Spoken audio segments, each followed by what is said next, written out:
रामराज्य में दैविक और भौतिक ताप किसी को नहीं व्यापते। सब मनुष्य परस्पर प्रेम करते हैं और वेदों में बताई हुई नीति मर्यादा में तत्पर रहकर अपने अपने धर्म का पालन करते हैं।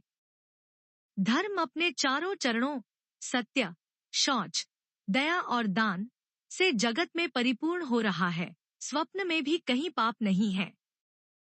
पुरुष और स्त्री सभी राम भक्ति के परायण हैं और सभी परम गति मोक्ष के अधिकारी हैं। छोटी अवस्था में मृत्यु नहीं होती, न किसी को कोई पीड़ा होती है। सभी के शरीर सुंदर और निरोग हैं। न कोई दरिद्र है, न दुखी है और न दीन ही है। न कोई मूर्ख है और न शुभ लक्षणों से हीन ही है। सभी दम्भरहित हैं, धर्मपरायण हैं और पुण्यात्मा हैं। पुरुष और स्त्री सभी चतुर और गुणवान हैं। सभी गुणों का आदर करने वाले और पंडित हैं तथा सभी ज्ञानी हैं। सभी कृतज्ञ, दूसरे के किए हुए उपकार को मानने वाले हैं। कपटचतुराई, धूर्तता किसी में नहीं है। काकभूषुंड जी कहते हैं, हे पक्षीराज गुरुड़ जी, सुनिए। श्री राम के राज्य में जड़ चेतन सारे जगत में काल, कर्म, स्वभाव और गुणों से उत्पन्न हुए दुख किसी को भी नहीं होते, अर्थात इनके बंधन में कोई नहीं है।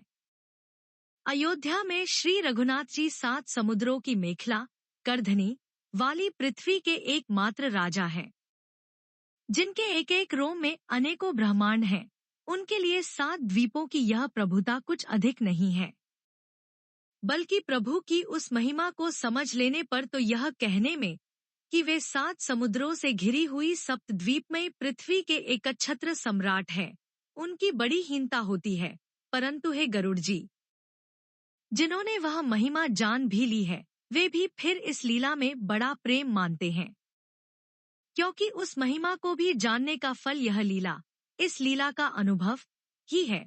इंद्रियों का दमन करने वाले श्रेष्ठ महामुनि ऐसा कहते हैं। रामराज्य की सुख संपत्ति का वर्णन शेष जी और सरस्वती जी भी नहीं कर सकते। सभी नरनारी उदार हैं, सभी परोपकारी हैं और ब्राह्मणों के चरणों के सेवक हैं। सभी पुरुष मात्र एक पत्नीव्रती हैं। इसी प्रकार स्त्रियां भी मन, वचन और कर्म से पति का हित करने वाली हैं। श्री रामचंद्र जी के राज्य में दंड केवल सन्यासियों के हाथों में है और भेद नाचने वालों के नृत्य समाज में है, और जीतो शब्द केवल मन के जीतने के लिए ही सुनाई पड़ता है, अर्थात राजनीति में शत्रुओं को जीतने तथा चोरडाको आदि को दमन करने के लिए साम, दान, दंड और भेद ये 4 उपाय किए जाते हैं। रामराज्य में कोई शत्रु है ही नहीं, इसलिए जीतो शब्द केवल मन के जीतने के लिए कहा जाता है। कोई अपराध करता ही नहीं, इसलिए दंड किसी को नहीं होता। दंड शब्द केवल सन्यासियों के हाथ में रहने वाले दंड के लिए ही रह गया है तथा सभी अनुकूल होने के कारण भेदनीति की आवश्यकता ही नहीं रह गई। भेद शब्द केवल सुरताल के भेद के लिए ही कामों में आता है। वनों में वृक्ष सदा फूलते और फलते हैं। हाथी और सिंह वैर भूलकर एक साथ रहते हैं।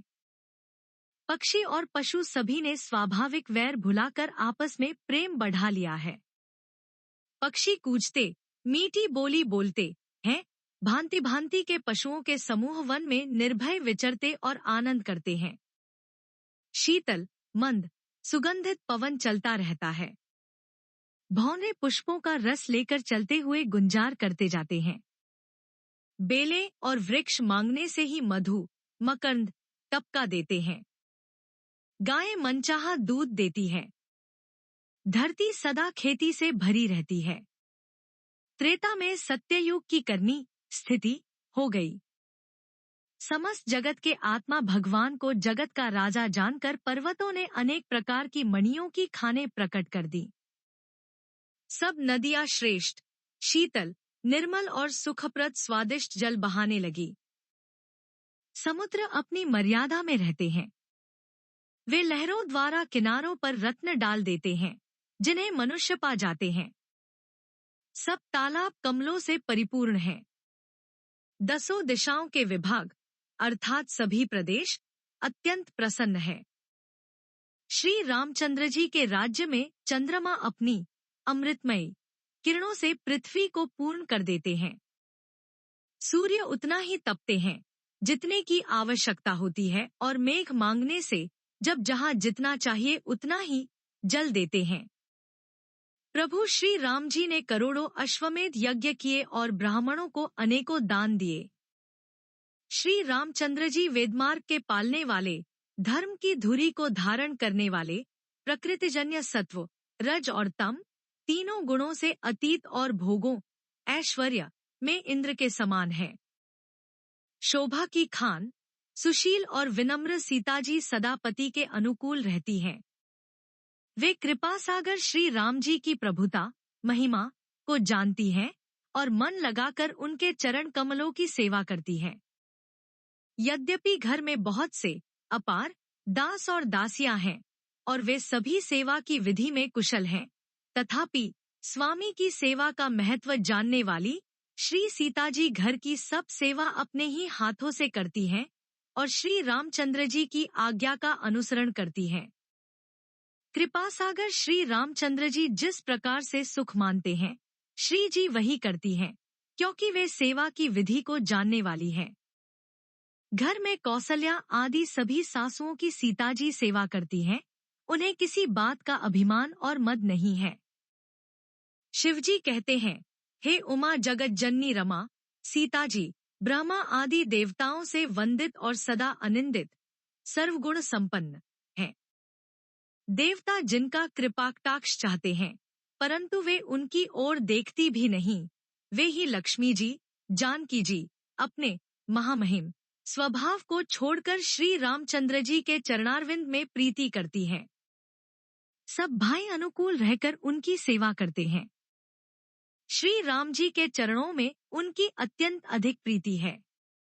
वे सदा प्रभु का मुखारविंद ही देखते रहते हैं कि कृपालु श्री राम जी कभी हमें कुछ सेवा करने को कहें। श्री रामचंद्र जी भी भाइयों पर प्रेम करते हैं और उन्हें नाना प्रकार की नीतियां सिखलाते हैं। नगर के लोग हर्षित रहते हैं और सब प्रकार के देव दुर्लभ देवताओं को भी कठिनता से प्राप्त होने योग्य भोग भोगते हैं। वे दिनरात ब्रह्मा जी को मनाते रहते हैं और उनसे श्री रघुवीर के चरणों में प्रीति चाहते हैं। सीता जी के लव और कुश ये दो पुत्र उत्पन्न हुए, जिनका वेद पुराणों ने वर्णन किया है। वे दोनों ही विजयी, विख्यात योद्धा, नम्र और गुणों के धाम हैं और अत्यंत सुंदर हैं, मानो श्री हरि के प्रतिबिंब ही हों। दो दो पुत्र सभी भाइयों के हुए, जो बड़े ही सुंदर, गुणवान और सुशील थे।